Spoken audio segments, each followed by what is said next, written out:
रुजती कधी आसवे होऊन माझी सखी.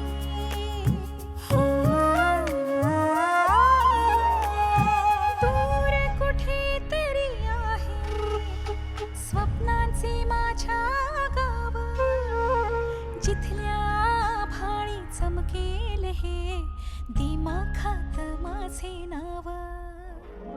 ओळखीच्या गर्दीत ह्या मलाच मी शोधते, फिरून नात्यांच्या रेशमी गुंत्यात रंग भरून मायेचे.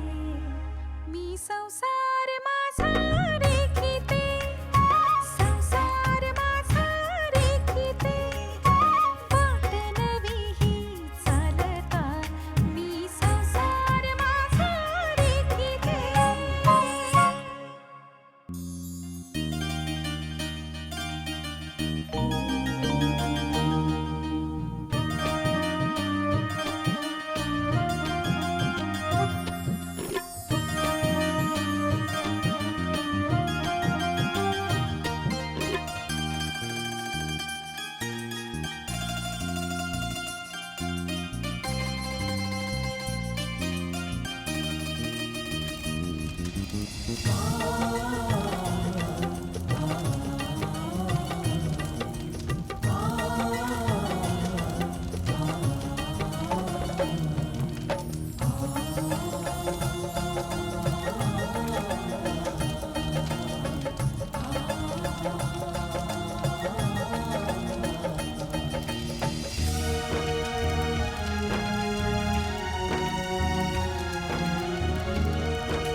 माझ्या अनुने तिचा शब्द पाळला, माझ्या कुटुंबाला घर परत मिळवून दिलं आणि तुझी अपूर्ण राहिलेली पूजा करून तुलाही खुश केलं. मी खरंच खूप नशीबवान आहे. अनु माझ्या आयुष्यात आहे. तिच्या बाबतीत आजवर मी चुकलोय, खूप वाईट वागलोय तिच्याशी. यापुढे तशा चुका नाही होणार याची मी नक्कीच काळजी घेईन. तिला कसलीही कमी पडू देणार नाही. आज तिच्या चेहऱ्यावर जे समाधानाचं हसू आहे ना, तेच हसू कायम ठेवण्याचा मी प्रयत्न करेन.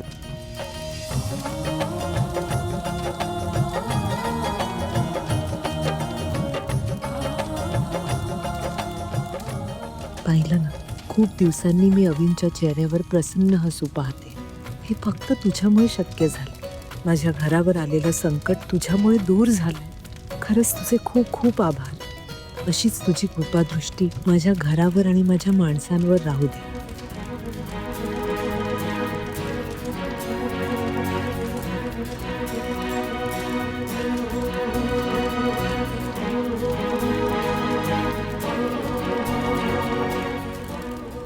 हा बेस्ट चान्स आहे. सगळं बाहेर येतं. आत्ताच आज जाऊन माझं काम करून टाकतो.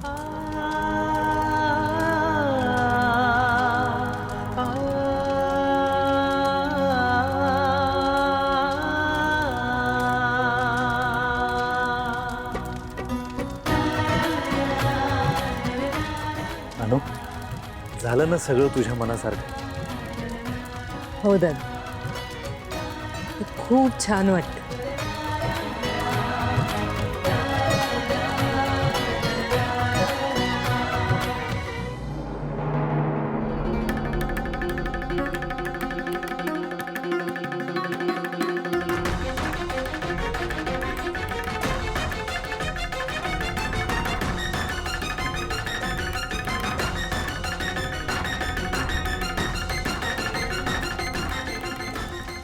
अरे, मी गॅसवर खीर तापत ठेवली होती. मी आले. वेंदळेपणा काय अजून कमी होत नाही.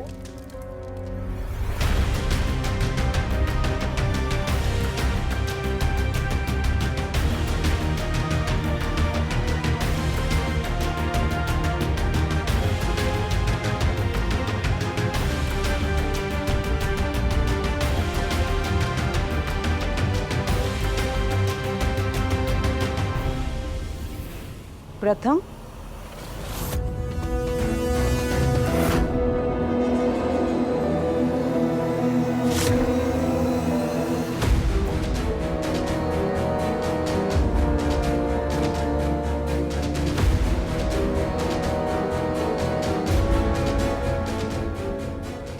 काय रे, तू इथे काय करतोयस? आई ते कशाचा तरी वास येतोय ना. अरे हो, गॅसवर खीर लागली वाटतं.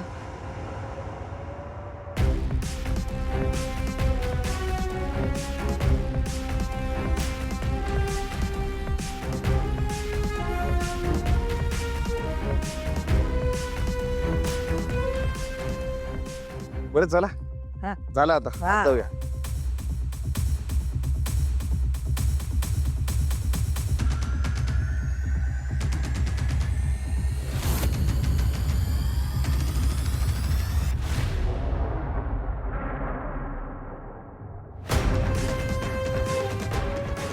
शिट यार, हा चान्स पण गेला.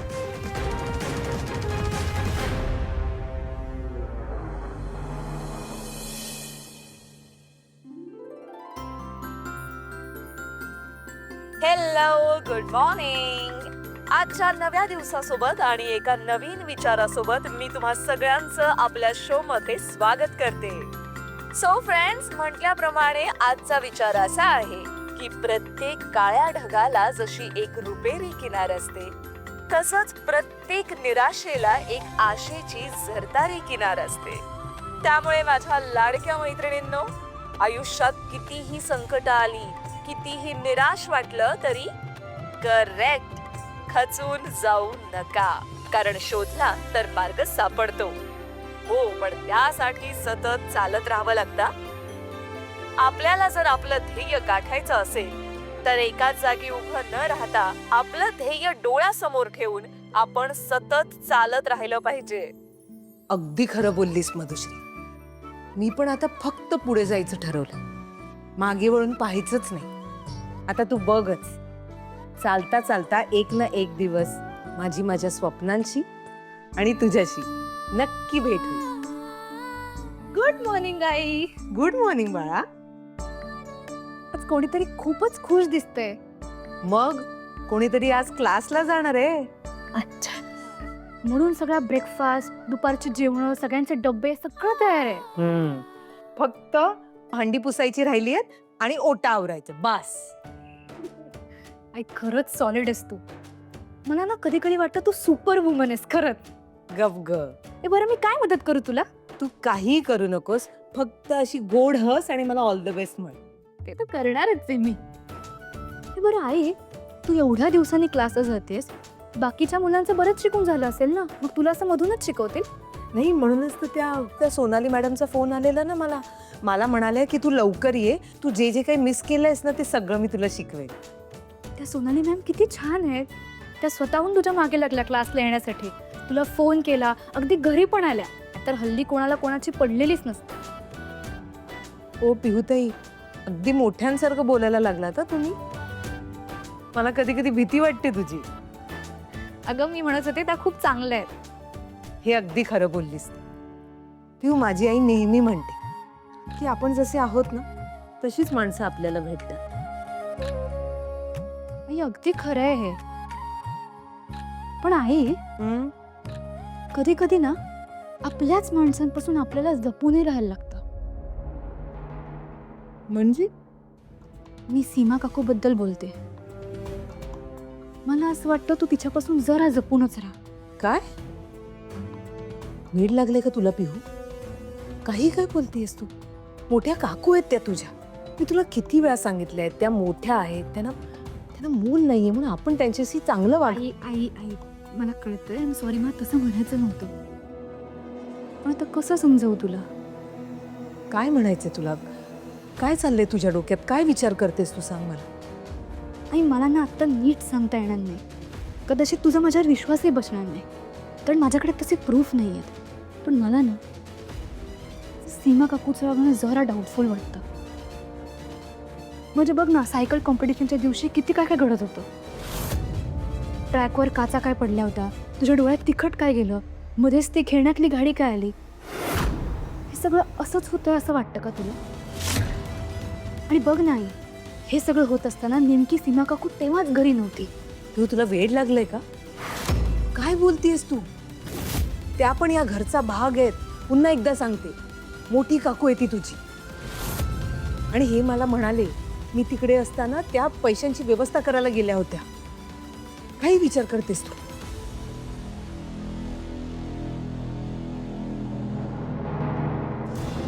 आई तू खरंच खूप बोळी आहेस. तुला असं वाटतं जशी तू आहेस तसेच बाकी सगळे पण आहेत. पिहू बास. पिहू मला आता खरंच काळजी वाटू लागली आहे तुझी. पिहू तू आता फक्त अभ्यासाकडे लक्ष द्यायचं, बाकी कुठलाही विचार करायचा नाही, कळलं? आई मला तुझी काळजी वाटते म्हणून बास. बास पिहू. हे बघ बाळा, मला कळते की तुला माझी काळजी वाटते म्हणून तू बोलते, माझ्या काळजीपोटी बोलते, सगळं कळतंय मला. पण या सगळ्याचा तू विचार करायचा नाही, डोक्यात नाही सगळं काढून टाकायचं. फक्त आणि फक्त अभ्यासाचा विचार करायचा, परीक्षा जवळ येते, कळलं? हो. जा.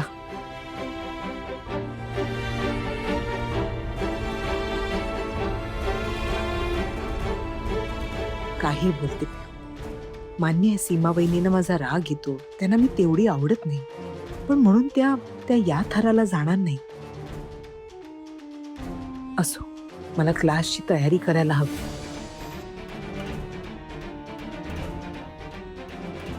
देवा, हे मला सोडायला येत आहेत खरे, पण यांना कळायला नको की मी कुकिंग क्लासला नाही, आरजेच्या क्लासला जाते.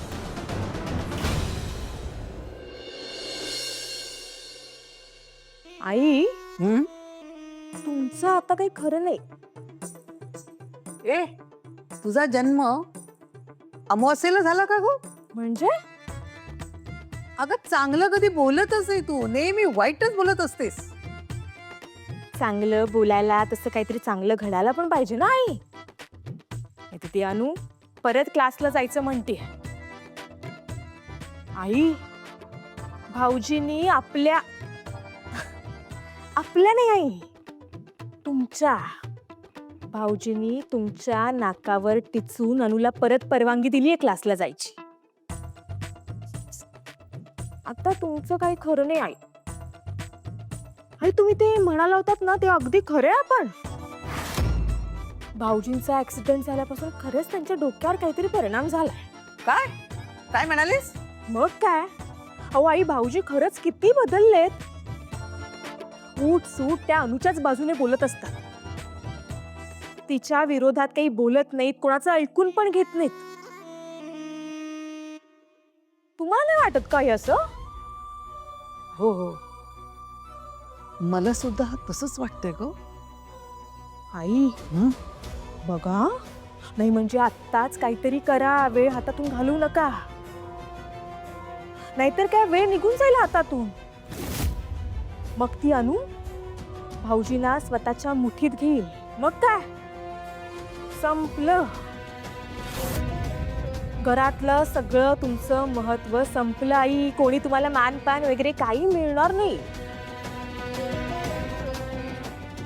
नाही नाही, मी असं होऊ देणार नाही. काय झालं? काय तू देणार नाहीस? अभि इकडे. आम्ही तुझ्याकडेच येतोय. कशाला? कशाला म्हणजे आशीर्वाद घ्यायचे तुझे. हा? हे काय नवीन? खूप महत्वाचं काम करायला चाललोय आणि तुझ्या आशीर्वादाची गरज आहे, कारण त्याशिवाय ते काम पूर्ण होणार नाही. काय करू मी? देवाचे आशीर्वाद घेतो आणि देवाचे घेतल्यानंतर देवाने जी आई पाठवली आहे तिचे आशीर्वाद घेतो. नाही ते आशीर्वाद पाय दुखतात. खूप मोठा रे बाळा, तुझं काम नक्कीच होईल बघ. तुला भरपूर पैसे मिळू दे. चल येतो. भाऊजी ते अनुने सायकल वगैरे काय चालवलं ते तुझ्या माहेरी कळलं का?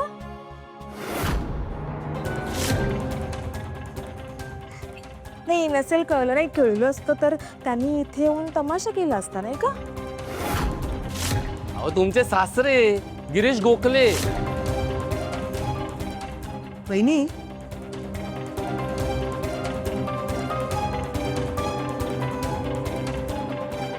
माझ्या माहेरच्यांना काय वाटलं असेल नसेल याची काळजी तुम्ही करू नका. आणि राहिला प्रश्न माझा, तर मला परवा नाही. कारण माझा नवरा या घरासाठी किती मेहनत करतो, किती कष्ट घेतो, किती प्रामाणिकपणे काम करतो हे मला चांगलंच माहिती. तुम्ही नका काळजी करू. त्यामुळे यांना कोणाच्याही सर्टिफिकेटची गरज नाही. झालं का समाधान? मिळाली सगळ्या प्रश्नांची उत्तरं?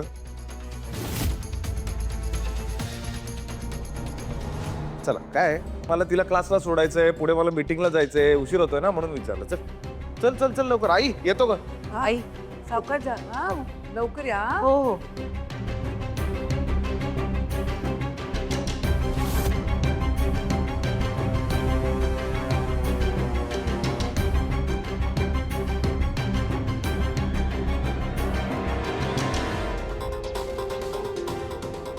माझं समाधान तर त्याच दिवशी होईल ज्या दिवशी मी तुम्हाला दोघांना पूर्णपणे बर्बाद झालेलं बघेन.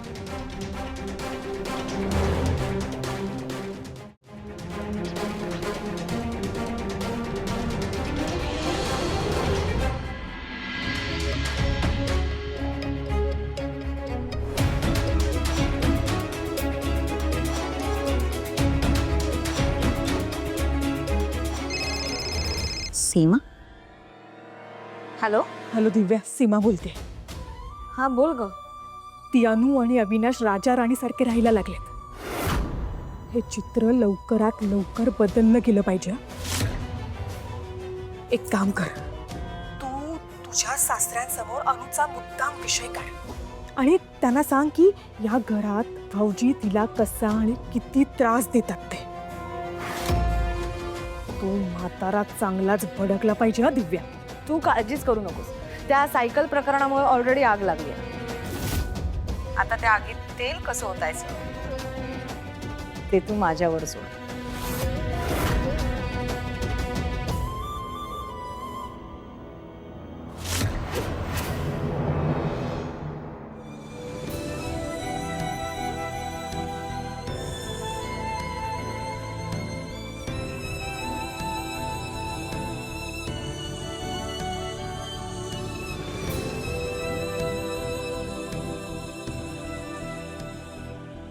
की वर्ष साथ दिली.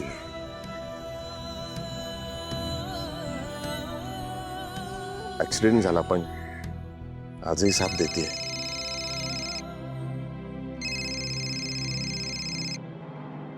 नमस्कार. नमस्कार पाटकर.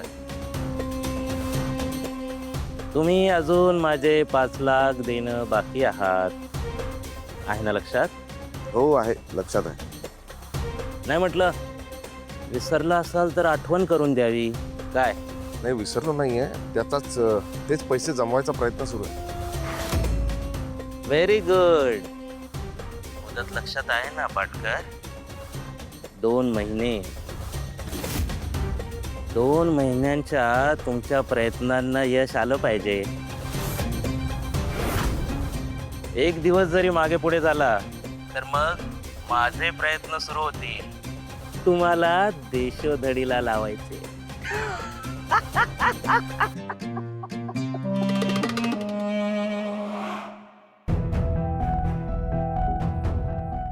तेलंग जाम डेंजर माणूस आहे. यावेळी अनुमुळे निभावला.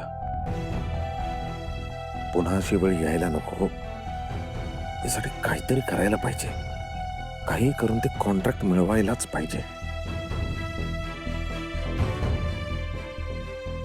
काय तेलंग वाटलंच मला. काय म्हणाला? आता तेलंग काही कौतुक करणार आहे का? धमकी देत होता. मुदत माहिती आहे ना, 5 लाख रुपये द्यायचे. कळत नाही मला कसं करणार होता. पण नका ना काळजी करू. होईल काही ना काहीतरी सोय. हो, सोय करावीच लागेल आपल्याला. ते असं निवांत बसून चालणार नाही. जीवन चलने का नाम, चलते रहो सुबह शाम. चला.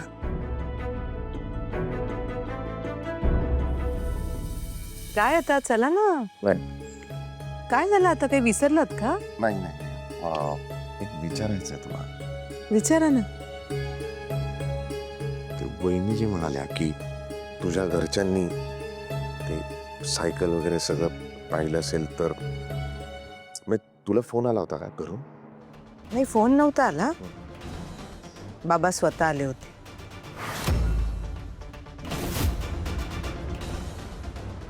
इथे घरी?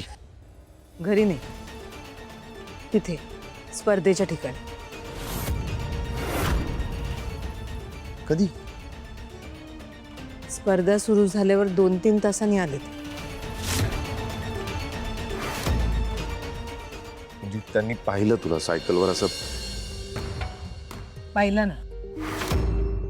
मी सायकल चालवत होते, आले, चिडले, मला म्हणाले आत्ताच्या आत्ता खाली उतर, हवं तर मी देतो तुला पैसे. मग काय, मी म्हणाले त्यांना की मी माझ्या संसारासाठी करते, माझ्या घरासाठी करते, माझ्या माणसांसाठी करते. मी नाही उतरणार, तुम्ही जा आणि नको आहेत मला तुमचे पैसे, असं म्हणाले मी त्यांना. पण अनु तू काय तू? तुमच्यामुळे मला काहीही झालेलं नाही. नका इतका विचार करू. चला चला. हो,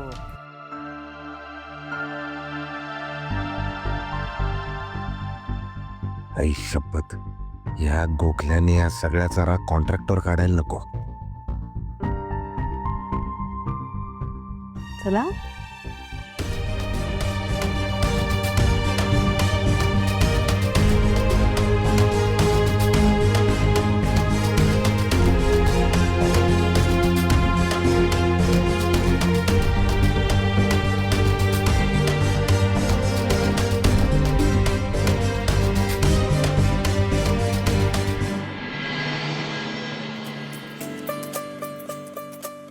अहो छान वाटतंय मला.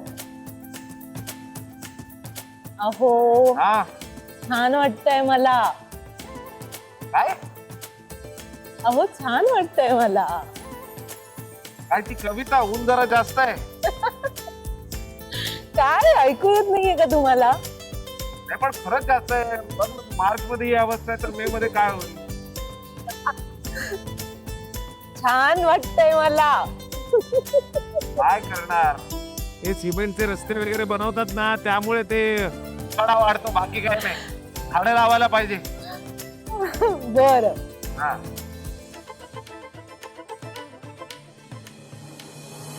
हे मला सोडायला येत आहेत खरे, पण हे जर माझ्याबरोबर वर आले आणि ह्यांना कळलं की मी आरजेच्या क्लासला जाते तर